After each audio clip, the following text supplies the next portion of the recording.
बिस्मिल्लाहिर्रहमानिर्रहीम। इस वक्त हम ज़मान पार्क में बैठे हुए हैं। मेरे साथ साबिक वज़ीर ताज खान तरन जो कि हमेशा सदाबहार MPA और वज़ीर बनते हैं। इसके साथ हमारे तहसील के प्रेसिडेंट रज़ाउल्लाह खान हैं और सीनियर वाइस प्रेसिडेंट हमारे बैठे हुए हैं, डॉक्टर फ़याज़ साहब, फ़कीर मोहम्मद साहब, शकील खान, बाकी सारे दोस्त। और यहाँ पे पूरे हज़ारा डिवीज़न की पूरी कैबिनेट बैठी हुई। कोस्तान से कफ़ायत साहब हैं, बाकी दोस्त हैं। तो ये मैं जो जश्न देख रहा हूँ, जो कल से अदालती फैसले के बाद मैं जो लोगों के चेहरे पे खुशी देख रहा हूँ, मैं कह रहा हूँ कि ये आइन की जीत हुई, आज़ाद अदलिया की जीत हुई और पाकिस्तानी कौम की जीत हुई है। और एक तरफ से आइन की पामाली हो रही है, दूसरी तरफ हम आइन के साथ खड़े हैं इस वक्त। और इसके साथ साथ पाकिस्तान के वकला को मैं मुबारकबाद देता हूँ कि वो भी इस आइन के साथ खड़े हैं इस वक्त मुश्किल वक्त में। और उन जजेस को मैं खराज तहसीन पेश करता हूँ कि इतना प्रेशर बर्दाश्त करते हुए भी उन्होंने आइन के मुताबिक फैसला किया, जो कि तारीख में एक सुनहरे अल्फाज से लेकर जाएगा।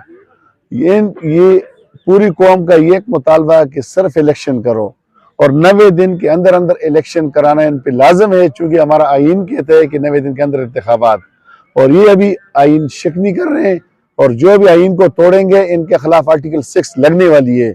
आइन और कानून जिस तरह कैबिनेट ने एक फैसला दिया है, 90 डेज के अंदर हमारा कॉन्स्टिट्यूशन कह रहा है कि इंतखाबात होंगे, उसके बाद सुप्रीम कोर्ट का फैसला आता है, उसके बाद कैबिनेट का आप इजलास बुलाते हैं और उस फैसले को चैलेंज करते हैं। इसका मकसद है कि मैं कह रहा हूँ कि इस कैबिनेट के खिलाफ आर्टिकल 6 लगना चाहिए, इसके पूरी कैबिनेट पे आर्टिकल 6 लगना चाहिए और सिलेक्शन कमीशन पे आर्टिकल 6 लगना चाहिए कि जो कि आइन के रास्ते में एक रुकावट है।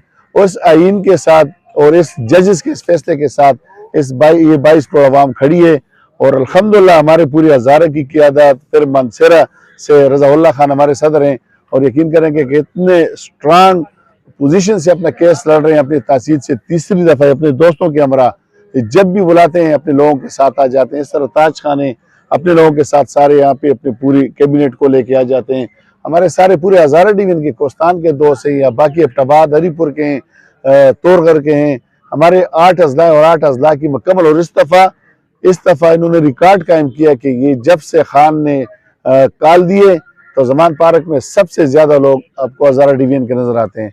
और हज़ारा की कुर्बानी आप सबको पता है, इस दफ़ा हज़ारा डिवीज़न की कुर्बानी सबसे पहले उमर अयूब खान के साथ क्या किया गया, शेलिंग उस पर हुई, उसके बाद आज़म खान स्वाति साहब के साथ, उसके बाद मेरे साथ जो कि इलेक्शन कमीशन के सामने मुझे घसीट के मुझे लेके गए, उसके बाद अजहर मशवानी देख ले, वो भी हज़ारा डिवीज़न से।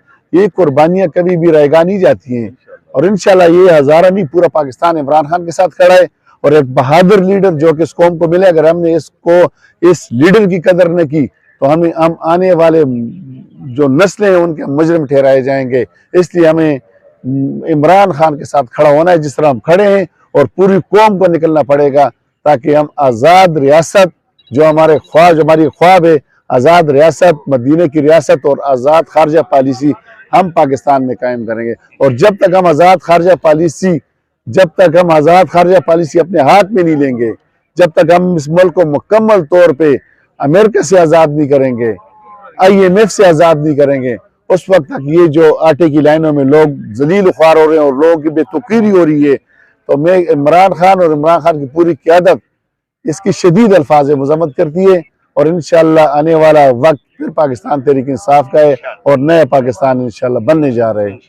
आप देख लें कि राजा रियाज जो कि अपोजिशन लीडर है, उसने मैंने भी कोई कसर नहीं छोड़ी उसके खिलाफ, लेकिन कल उसने हकीकत मान लिया। कल उसने स्पीकर को मुखातिब होकर कहा कि जनाब स्पीकर, ये वो ज़रा जिन्होंने आज झंडियाँ लगाई हैं, हम अगर आपका साथ न देते तो आज सारे जेलों में होते।